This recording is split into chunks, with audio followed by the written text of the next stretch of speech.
বাবা হাবু, চল আমার সাথে বাজারে চল।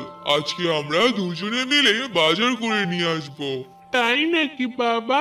তাহলে তো অনেক মজা হবে। চলো বাবা, চলো। তারপর হাবু ও তার বাবা বাজারে গেল। আর হাবুর বাবা বাজার করতে লাগলো। আর হাবু দেখলো তার বাবা কিভাবে বাজার করে। আর হাবু শিখতে লাগলো। বাবা, তোমার সাথে এসে আমার অনেক ভালো হলো। আমিও অনেক কিছু শিখতে পারলাম। হ্যাঁ, মাঝে মাঝে তুমিও বাজার করতে পারবে। হ্যাঁ বাবা, ঠিক বলেছো তুমি। চলো মাছ কিনতে যাই। তারপর হাবু ও তার বাবা মাছ কেনার জন্য গেল। আর অনেক ছোট বড় মাছ দেখতে লাগলো। তখন হাবু বলল, বাবা, দেখো ওই মাছটা কত বড়। তুমি ওই মাছটা কিনে নাও বাবা। না, আজকে কোনো বড় মাছ কিনবো না। আজকে আমি ছোট মাছ কিনবো। ছোট মাছ আমাদের স্বাস্থ্যের জন্য অনেক উপকারী। কিন্তু বাবা, ছোট মাছ খেতে আমাদের একদম ভালো লাগে না। ওগুলো মাছে অনেক কাঁটা থাকে। না বাবা, এগুলো কথা আমি আর শুনবো না। এবার তোমাকে এগুলো মাছ খেতেই হবে। এই বলে হাবুর বাবা ছোট মাছ কিনে নিল। আর তারপর তারা সবাই বাড়িতে চলে গেল। এভাবেই অনেক দিন চলে গেল।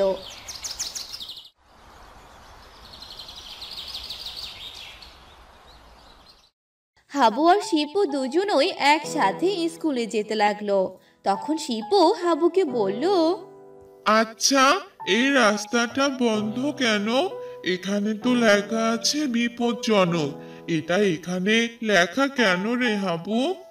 এখানে তো দেয়াই আছে যে বিপজ্জনক, কেউ খুলবেন না। হয়তো কোনো রহস্য আছে এখানে, তাই খুলতে নিষেধ করেছে। চল না, এটা খুলে দে, দেখি এটাতে কি এমন আছে। এসব তুই কি বলছিস শিপু? এটা একদম ঠিক নয়। এটা খুলে দিলে আমাদেরও গ্রামের জন্য অনেক বড় ক্ষতি হতে পারে। বেশি কথা না বলে চল ক্লাসে যাই। এই বলে তারা দুজন স্কুলের দিকে যেতে লাগলো। সেই গ্রামে ছিল এক পাগল। সে গ্রামে ঘুরে ঘুরে বেড়াতো আর দোকানের খাবার চুরি করে খেত। একদিন ওই পাগল এক ঘটনা ঘটালো। সে পাগলটি সে রাস্তা দিয়ে হাঁটছিল। তখনই সেই রাস্তাটি তার চোখে পড়লো আর বলল, আরে, ওটা আবার কোন রাস্তা? মনে হয় আমার শ্বশুর বাড়ি যাওয়ার রাস্তা। যাই যাই, গেটটা খুলে দেই। আমার বউ এই রাস্তা দিয়ে আমার কাছে চলে আসবে। কি মজা, কি মজা! এই বলে পাগলটি সে গেটটি খুলে দিয়ে চলে গেল। এভাবেই কদিন চলে গেল।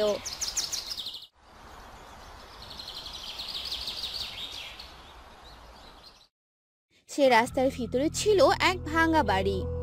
সেখানে থাকতো এক জম্বি। সেই জম্বি রাস্তা খোলা পেয়ে সেখান থেকে বেরিয়ে পড়লো আর গ্রামের ভিতর ঢুকে পড়লো। আর গ্রামে থাকা এক বাচ্চা ছেলেকে দেখে ফেললো আর তাকে আক্রমণ করলো, তাকে কামড় দিল। আর জম্বি সেখান থেকে চলে গেল। কি ব্যাপার, আমার ছেলেটা এখনো বাড়িতে আসতেছে না কেন?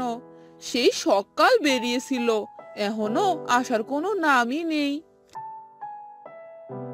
কিছুক্ষণ পর রহিমার ছোট ছেলে বাড়িতে এলো। কিরে বাপ, এতক্ষণ তুমি কোথায় ছিলে? তোমারে কতক্ষণ থেকে খুঁজলাম, কিন্তু কোথাও পেলাম না। এসব কিছু বলতেই রহিমার ছেলে মাথা ঘুরে মাটিতে পড়ে গেল। তখনই রহিমা চেঁচাতে লাগলো, হায় হায় হায় হায়, এ কি বাপ, কি হলো তোমার? হায় হায়, কি সর্বনাশ! ওগো ওগো, তাড়াতাড়ি এখানে আসো। এরপর রহিমা ও তার স্বামী দুজনে মিলে তাদের সন্তানকে হাসপাতালে নিয়ে যায়। আর ডাক্তার রহিমাকে বলে, আপনার ছেলের শরীরে এমন একটি ভাইরাস প্রবেশ করেছে যেটা অনেক মারাত্মক ভাইরাস, যা মৃত্যু ডেকে আনতে পারে। আর সেই ভাইরাসের ওষুধ কোথাও নেই। তাহলে তাহলে কি হবে এখন? আর হ্যাঁ, আপনার ছেলে থেকে দূরে থাকবেন। এটি একটি ছোঁয়াচে রোগ। এই রোগ যেন আপনার শরীরে প্রবেশ না করে। আরে আরে আপনি এসব কি বলছেন? তাহলে তো আমগো অনেক বড় সমস্যা হয়ে যাইবো।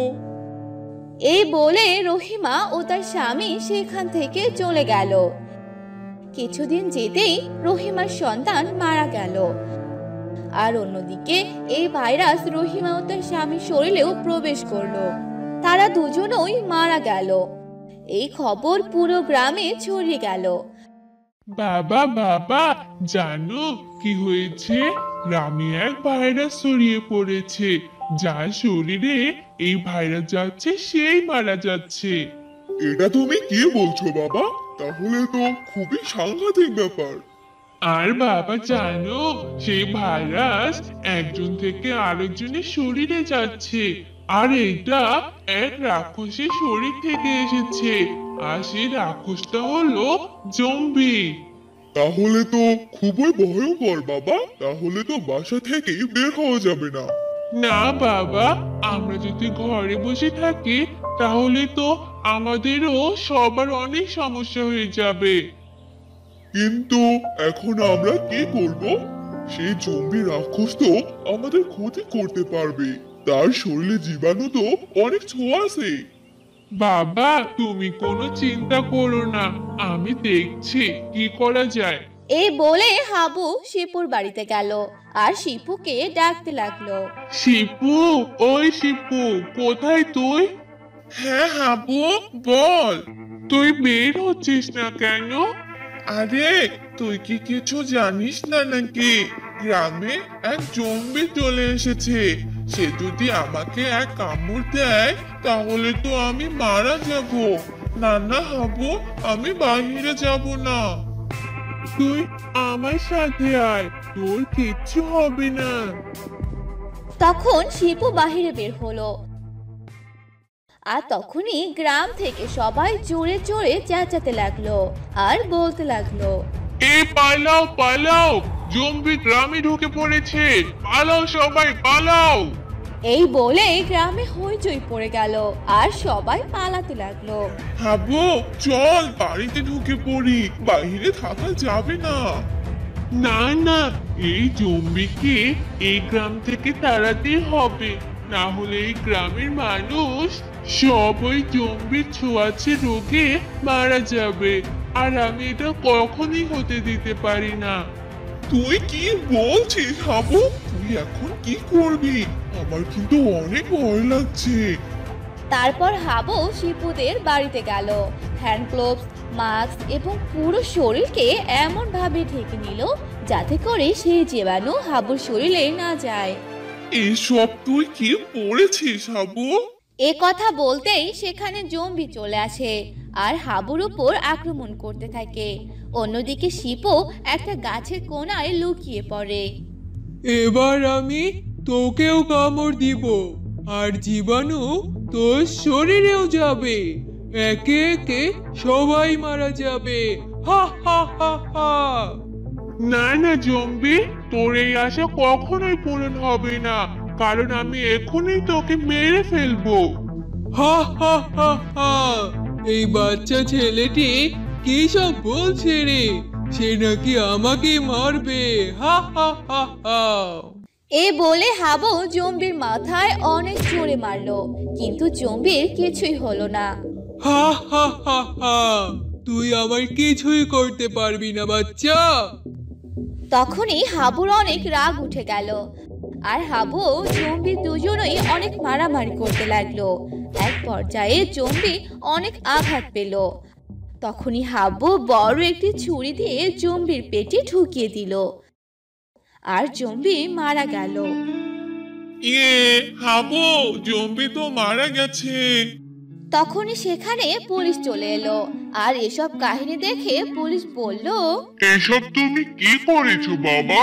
তোমার শরীরে জীবাণু যায়নি তো? না না আঙ্কেল, এখনই মারা গেছে। এই শরীর থেকে আর কোনো জীবাণু বের হবে না। তোমাকে অনেক ধন্যবাদ বাবা। আমাদের গ্রামকে রক্ষা করার জন্য যে কাজ আমরা করতে পারিনি সেটা তুমি করে দেখেছো। ধন্যবাদ তোমায়। তোমাকে সেলুট জানাই। You are most welcome uncle. Habu, বাবা হাবু, কোথায় তুমি? হ্যাঁ বাবা, তুমি আমায় ডাকছো? হ্যাঁ চলো, আজকে বাজারে গিয়ে একটা মুরগি কিনে নিয়ে আসি। মুরগি কিনে কি করবে বাবা? আর বাড়িতে মুরগি থাকলে তো আমাদের পুরো বাড়ি নষ্ট করে ফেলবে। মুরগির জন্য আলাদা করে ঘর বানালে মুরগি বাড়ির ভিতরে আসতেই পারবে না। তাছাড়া মুরগি আমাদের ডিম দিবে, তুমি তো জানোই মুরগির ডিমে কত পুষ্টি থাকে। ঠিক আছে বাবা, চলো তাহলে মুরগি কিনে আনি। এরপর তারা বাজারে চলে গেল আর হাবুর বাবা মুরগিগুলো ভালো করে দেখতে লাগলো। হ্যাঁ দাদা, এই মুরগিগুলোর দাম কত? বেশি না দাদা, 400 টাকা করে। অনেক ভালো মুরগি, এগুলো আমার খামারের মুরগি। মুরগিগুলো কতদিন পর ডিম পাড়া শুরু করবে? এই তো 2-3 দিন পরেই ডিম পাড়বে। তাহলে তো ভালোই হলো, আমাকে এই মুরগিটা দিন। এরপর লোকটি হাবুর বাবাকে মুরগিটা দিয়ে দিল আর হাবুর বাবা লোকটিকে টাকা দিয়ে সেখান থেকে চলে গেল। এরপর বাড়িতে এসে মুরগির ঘরে মুরগিকে রাখে। এই ঘর কবে বানালে শুনি? তোমরা চলে যাওয়ার পর মুরগির ঘরটাকে বানিয়ে নিলাম। একজন দাদা এসে বানিয়ে দিয়েছে, তাকে আমি টাকা দিয়ে দিয়েছি। বেশ ভালো করেছো, এরপর থেকে মুরগিকে খাবার দিতে হবে। ও তুমি চিন্তা করো না, আমাদের হাব্বু এই কাজগুলো করে নিবে। এবার তোমরা হাত মুখ ধুয়ে এসো, আমি তোমাদের খেতে দিচ্ছি।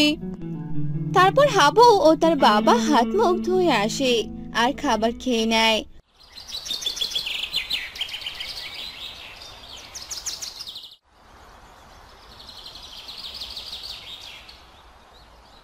পরদিন সকালবেলা হাবু সাইকেল নিয়ে শিপুদের বাড়িতে যায়।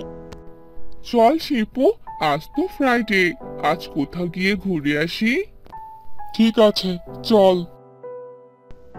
এরপর শিপু হাবু সাইকেলের পিছনে বসে আর হাবু সাইকেল চালাতে থাকে। তারা যেতে যেতে এক জঙ্গলের কাছে চলে আসে। ওই দেখ হাবু, জঙ্গলের এখানে নিয়ে এলি কেন? আরে তুই তো এই জঙ্গলটাতে কখনো আসিসনি, তাই তোকে নিয়ে এলাম। চল ভিতরে যাই। না না, ভিতরে যাওয়া যাবে না, ভিতরে সাপ আছে। আরে শিপু, কোথাও সাপ নেই, চল আমার সাথে। এরপর তারা ভেতরে যায়। ভেতরে যেতেই হাবু একটি ডিম দেখতে পায়। শিপু, ওই দেখ ডিম, এটা মনে হয় মুরগির ডিম। এটা যে মুরগির ডিম, তুই কি করে বুঝলি? আরে মুরগির ডিম তো ছোট হয়, আর এটাও তো ছোট। চল এটাকে বাড়িতে নিয়ে যাই। না না, আমি এটা নিয়ে যেতে পারবো না, মা দেখলে বকবে। ঠিক আছে, এটা তাহলে আমি নিয়ে যাই আর বাড়ির বাইরে এক জায়গায় রেখে দিব, তাহলে কেউ আর দেখতে পারবে না। ঠিক আছে, এবার চল চলে যাই এখান থেকে, নয়তো জঙ্গলের ভূত চলে আসবে। শিপু, তোর মতো এত ভীতু এর আগে আমি কাউকে দেখিনি, বুঝলি? চল চলে যাই। এরপর তারা সাইকেল চালিয়ে বাড়ির দিকে আসতে থাকে। হাবু শিপুকে তার বাড়িতে নামিয়ে দিয়ে নিজে বাড়িতে চলে আসে আর বাড়ির বাহিরে এক জায়গায় ডিমটিকে রেখে দেয়। এরপর ঘরে চলে যায়। কিরে বাবা হাবু, সারাদিন তুই কোথায় ছিলি শুনি? এই তো বাবা, শিপু সহ একটু বাহিরে গিয়েছিলাম। পড়াশোনা কি ঠিকমতো করছো নাকি শুধু ঘোরাঘুরি হচ্ছে? না বাবা, আমার পড়াশোনা একদম ঠিক মতোই হচ্ছে, এ নিয়ে তুমি কোনো চিন্তা করো না। ঠিক আছে, যাও এবার খাবার খেয়ে পড়তে বসো। আচ্ছা বাবা। এরপর হাবু সেখান থেকে চলে যায়। পরদিন হাবু ডিমটার কাছে যায়, গিয়ে দেখে ডিমটা বড় হয়ে গেছে। এ কি, এই ডিমটা তো অনেক ছোট ছিল, তাহলে এত তাড়াতাড়ি বড় হলো কি করে? আমি তো জানি মুরগির ডিম ছোট হয়, আর সেই ডিম এভাবে বড় হয় না। তাহলে এটা আবার কিসের ডিম? এ কথা শিবুকে গিয়ে বলতে হবে। এ কথা বলে হাবু স্কুলে চলে গেল আর ক্লাসে বসে শিপুকে বলতে লাগলো। জানিস শিপু, সেই ডিমটা অনেক বড় হয়ে গেছে। আমার মনে হয় ওটা মুরগির ডিম নয়। তাহলে এক কাজ কর হাবু, তুই বরং এই ডিমটা ওই জঙ্গলেই রেখে দিয়ে আয়। না না, ডিমটা বরং ওখানেই থাক। আমিও দেখতে চাই ওইটা কিসের ডিম। এরপর তারা ক্লাস করে বাড়িতে চলে এলো। এভাবেই 2 দিন কেটে গেল। ডিমটা বিশাল আকৃতিতে পরিণত হলো আর শিপু সেই সময় হাবুর বাড়িতে এলো। আর ডিমটাকে এই অবস্থায় দেখে শিপু হাবুকে ডাকতে লাগলো। হাবু, কি রে হাবু, তাড়াতাড়ি বাহিরে আয়, এসে দেখ কি হয়েছে। হাবু বাহিরে আসে আর হাবুর পিছনে তার মা বাবাও চলে আসে। এ কি বাবা, এত বড় ডিম তাও আবার এখানে এখানে এলো কি করে? তখনই সে ডিম ফেটে এক রাক্ষস বেরিয়ে এলো। রাক্ষসকে দেখে সবাই অনেক ভয় পেয়ে গেল। ওরে বাবা, এই যে এক রাক্ষসের ডিম ছিল। হাবু, এবার কি হবে বলতো? কতদিন পর ডিম থেকে বের হলাম, আর বের হওয়ার সাথে যে সামনে এত খাবার দেখতে পারবো তা আশা করিনি। এই রাক্ষসকে এখানে কে নিয়ে এসেছে? এবার তো আমাদের সবাইকে মেরে ফেলবে। চলো পালাই এখান থেকে। যখন তারা পালাতে যাবে ঠিক তখনই সেই রাক্ষসটি শিপুকে ধরে ফেলে। এবার আমি তোকে খেয়ে ফেলবো, আমার যে অনেক খিদে পেয়েছে। আহ আহ, ছেড়ে দে আমাকে। হাবু, বাঁচা আমাকে। আহ। হাবু কি করবে কিছুই বুঝতে পারে না। তখনই সে বাড়ি থেকে একটি বড় চাকু নিয়ে আসে আর রাক্ষসকে আঘাত করতে থাকে। ও, তাহলে এই ব্যাপার, তুই আমাকে মারতে চাইছিস? তাহলে তো আগে তোকেই খেতে হয়। এই বলে রাক্ষসটি শিপুকে ছেড়ে দিল আর হাবুর দিকে আসতে লাগলো আর হাবুর সাথে লড়াই করতে লাগলো। আহ, তোর এত বড় সাহস, তুই আমার শরীরে আঘাত করিস? এই বলে রাক্ষসটি যখনই হাবুকে আক্রমণ করতে যাবে তখনই হাবু সেই রাক্ষসের পেটে চাকুটি ঢুকিয়ে দিল। আহ, আহ, আহ। সেই রাক্ষসটির শরীর থেকে নীল রক্ত বেরোতে লাগলো আর রাক্ষসটি মারা গেল। ইয়ে, হাবু জিতে গেছে, রাক্ষসটি যে মরে গেছে। আসলে বাবা, আমি এই ডিমটাকে জঙ্গল থেকে নিয়ে এসেছিলাম। আমি বুঝতে পারিনি যে এটা রাক্ষসের ডিম ছিল, আর এমনটি হলো আমাদের সাথে। আজকের পর থেকে বাহিরে পড়ে থাকা কোনো জিনিস নিবে না, বুঝতে পেরেছো? ঠিক আছে বাবা। এরপর তারা সবাই রাক্ষসের হাত থেকে মুক্তি পেল।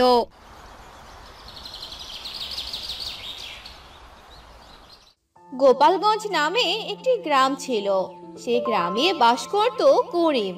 সে ছিল অনেক ভালো মানুষ, সবার বিপদে আপদে পাশে থাকতো। সেই করিমের একটা সন্তান আছে, তার নাম ছিল হাবু। সে তার বাবার মতো অনেক ভালো। একদিন বিকেল বেলা রাজু নামে এক লোক করিমের বাড়িতে আসে আর বলে, করিম চাচা, ও করিম চাচা, বাড়িতে আছেন? কিরে রাজু, বল কি হলো, এভাবে ডাকছিস কেন? আপনার কাছে কিছু টাকা ধার চাইতে আসলাম, যদি দিতেন তাহলে অনেক ভালো হতো। তা কত টাকা লাগবে তোর? এই বেশি না, 5,000 হলেই চলবে। আচ্ছা দাঁড়া, এখনই নিয়ে আসছি। তারপর করিম রাজুকে 5,000 টাকা দিয়ে দিল। তখন রাজু বলল, আপনাকে অনেক ধন্যবাদ চাচা, আমার বিপদের দিনে আপনি আমাকে সাহায্য করলেন। আমি তাহলে এবার আসি। এই বলে রাজু সেখান থেকে চলে গেল। এভাবেই অনেক দিন চলে গেল।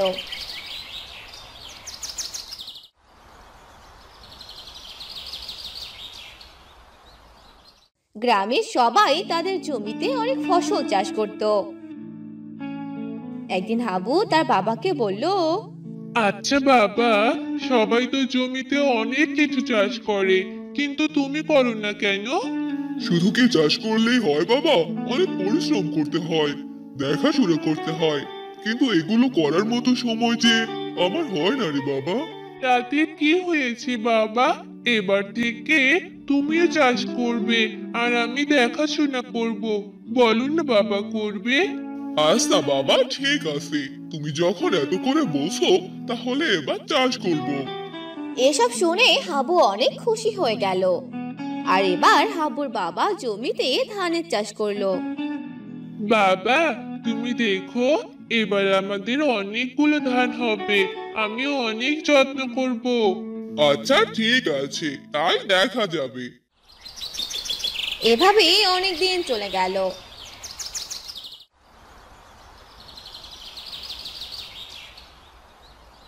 ধানের গাছ আস্তে আস্তে বড় হতে লাগলো। হাবুও অনেক যত্ন নিতে লাগলো। বাবা, তোমার জমিতে ওষুধ দিতে হবে, আমাকে টাকা দাও তো। জমিতে যে ঔষধ দিতে হবে তুমি কিভাবে জানলে?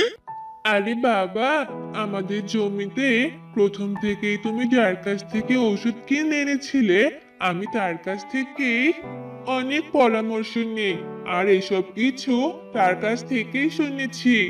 ও, তাই বলো। আচ্ছা ঠিক আছে। এরপর হাবু টাকা নিয়ে দোকানে যায় আর দোকান থেকে ঔষধ নিয়ে আসে। আর গ্রামের একজন লোকের দ্বারা সে জমিতে ঔষধ দিয়ে নেয়। এভাবেই অনেক দিন চলে যায়।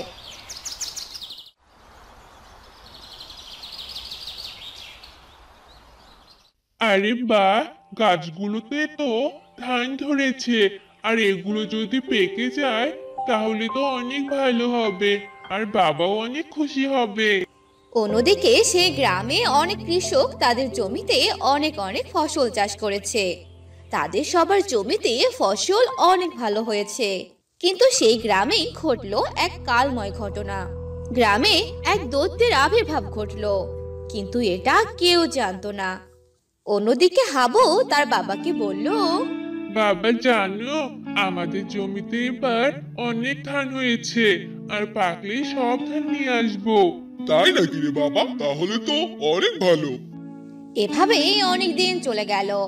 ধান পেকে গেল, কিন্তু একদিন ঘটলো এক ঘটনা।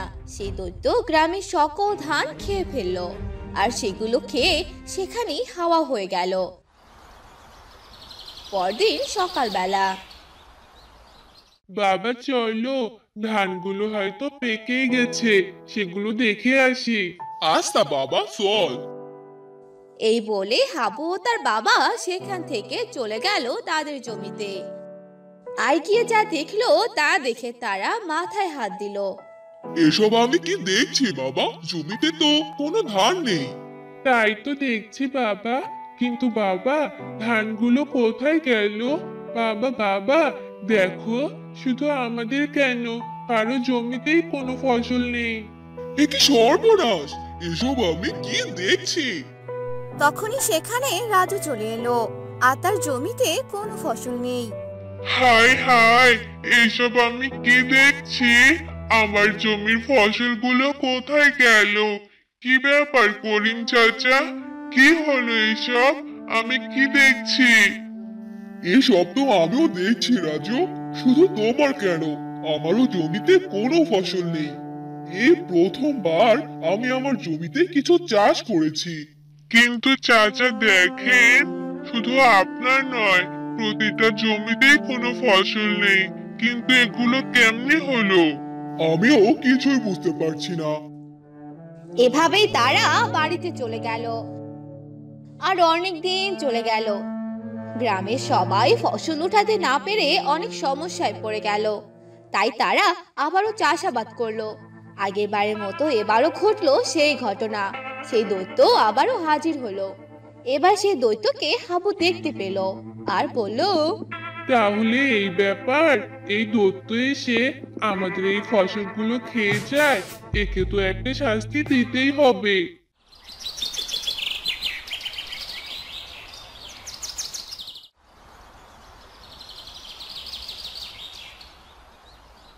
আর একদিন হাবু সেই দৈত্যের সামনে গেল আর বলল, এই দত্ত, তুই আমাদের সকলের ফসল খেয়ে নষ্ট করছিস কেন? তুই আমাদের গ্রামে এলি কি করে? কে কে তুই তুই আমার সাথে এভাবে কথা বলার সাহস পেলি কোথা থেকে? বেশি কথা বললে তোকে আমি উড়িয়ে দিব। তুই আমাদের সবার ফসল নষ্ট করছিস, তোকে আমরা কেউ ছাড়বো না। ফু, যা, উড়ে যা। আহ ও সাহস থাকলে উপর থেকে নয়, নিচে নেমে আমার সাথে যুদ্ধ কর। একই সব বলছে ছেলেটা, আমি তো ওকে দেখতেই পাচ্ছি না। কি হলো, তুই আমার কথা শুনতে পারিসনি? নাম নাম, নিচে নাম, নিচে নেমে আমার সাথে যুদ্ধ কর। কিন্তু কানা দৈত্য নিচে নেমে আসে না, কারণ সে হাবুকে দেখতেই পাচ্ছিল না। আর দৈত্য বলল, না, এখান থেকে আমি তোর সাথে যুদ্ধ করব। এই দেখ, তোকে এবার ফু দিয়ে তোর বাড়িতে পাঠিয়ে দিব। কানা দৈত্য হাবুকে ফু দিতে গিয়ে অন্যদিকে ফু দিল। সেই ফু হাবুর গায়ে লাগলো না। তখন হাবু ভাবলো, আরে কি হলো, এই দত্ত কি কানা নাকি যে আমাকে দেখতে পেল না আর সেই ফু অন্য জায়গায় গেল? এবার আরেকবার পরীক্ষা করি, দে আরো ফু দে। দৈত্য ফু দিল, কিন্তু সেই ফু অন্য জায়গায় গেল। তখন হাবু বুঝতে পারলো এই দৈত্য কানা। তখন হাবু বলল, তাহলে এই দত্তকে এই গ্রাম থেকে তাড়ানো আমার পক্ষে একদম সোজা হয়ে গেল। এই বলে হাবু তাড়াতাড়ি বাড়িতে চলে গেল আর একটা পাইপ আনলো। সেটার ভিতরে চুনের পানি দেয়া ছিল। তখন হাবু সেটা দৈত্যের শরীরে ছিটিয়ে দিল আর দৈত্য জোরে জোরে চেঁচাতে লাগলো। আহ, এটা কি হলো? আমার শরীরে এগুলো কি পড়লো? আমার পুরো শরীর তো জ্বলছে। দৈত্যের এমন চেঁচামেচিতে সেখানে অনেকেই জড়ো হয়ে যায় আর সবাই বলতে থাকে, আরে কি হলো হাবু? কে চেঁচাচ্ছে এভাবে? বাবা উপরে একবার তাকাও। আরে এটা তো একটা দৈত্য, এখানে কেন? তখন হাবু সব কথা বলে দিল। এসব শুনে হাবুর বাবা ও গ্রামবাসী অবাক হয়ে গেল। আর তখন সবাই সেই দৈত্যর গায়ে চুন ছিটিয়ে দিল আর দৈত্য পুড়ে যেতে লাগলো। এটা হতে পারে না। আমি আবার আসবো।